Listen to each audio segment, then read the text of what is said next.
Okay, let's talk a little bit about the data. How do we identify all of our data, do the inventory? How do we classify it? How do we validate it? How do we ultimately treat our data like an asset so that we better understand how we need to protect it, when we need to dispose of it? And just like our apps and our assets, when it comes to the data, it all starts with inventory.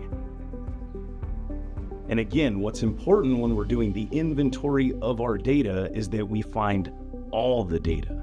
We want to search the global catalogs of the data throughout our organization. We want to start to identify who are the owners of this data and how are they consuming it. Then we're ready to start to get into the classification of our data.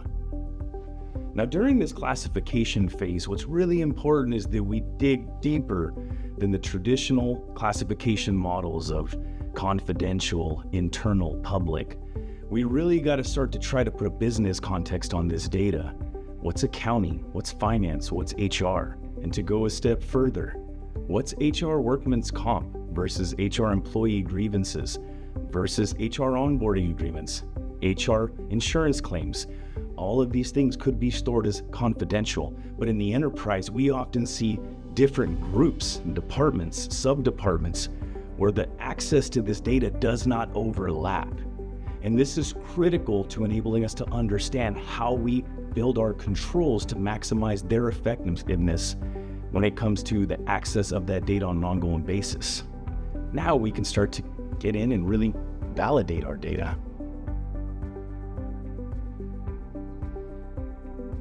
And here during Validate, we start to review our access analytics and attestation requirements. We uncover access violations associated with the management policies of different types of data in our organization, ensuring that access to sensitive data is aligned with need to know, assessing our privileged accounts and how they're accessing and leverage data repositories, confirming if terminated user accounts still have access to different data sets, which is very common. We uncover a lot in organizations. Finding sensitive data that may be stored in public or internal shared locations. Identifying data that may be shared with external parties or third-party organizations that we're engaged with. Hopefully, we're identifying, prioritizing, and remediating access risk across our data in the organization. And now, we're ready to get into some of the fun stuff. And unfortunately, what we tend to find is this is where a lot of people will start at the protect phase. Now, the protect phase involves things like enhancing our data loss prevention solution, our cloud app security solutions. So let's pause for a second and think about that. If you're going through a data governance, data protection project, and you're starting with your DLP or your cloud app security, or maybe it's your cyber recovery solution, but you have not gone through the process to inventory, to classify, to validate, we don't have the insight we need to properly configure these controls. Some other things that come out of the protect phase is enhancing our disaster recovery and our data protection capabilities, greatly improving our threat detection and incident response processes because we now know the data that's most important to us and how we need to protect it. We can identify those deviations from approved policies. We're able to validate that our sensitive data is stored in the right locations and potentially even introduce automation to start to ensure that that data does not drift and deviate out of those locations. We can really have confidence that our data is being protected properly, like by our security controls with things like encryption, maybe our firewall policy, because we're trying to build zero trust. And going back to that HR scenario, if we built the policy at HR, we miss that HR internal and HR workman's comp and HR onboarding agreements are different groups and different users, and they never overlap. Again, we really start to build on the cyber control investments that we see in the marketplace today. Now we start to get into the respond phase. During the respond phase, we really start to put heavy focus on things like data governance and our ongoing compliance needs associated with our data? How do we make our ongoing audit and compliance process as easy as possible? How do we significantly reduce the overhead associated with things like DSARS requests or FOIA requests that our organizations are getting that really require us to have an understanding of our data?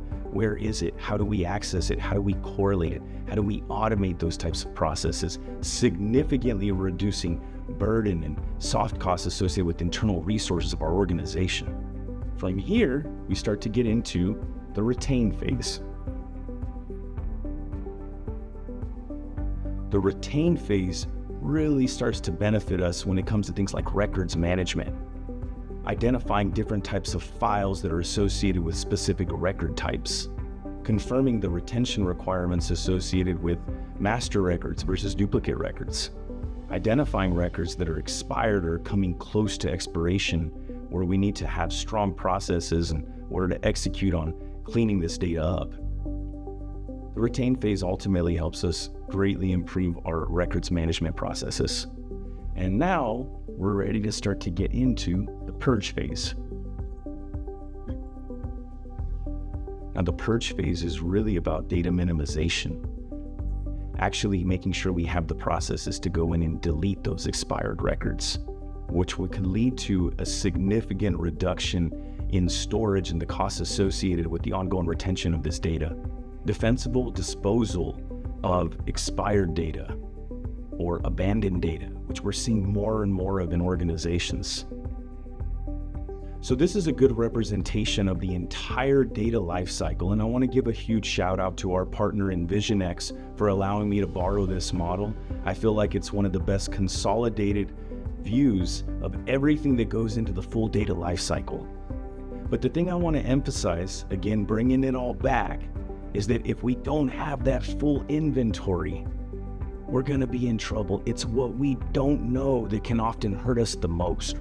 So let's make sure that as we're going through building our data resiliency, data governance programs, understanding how we ultimately best support our business and how they're leveraging and using and how long they need to retain data, inventory is really where we got to start.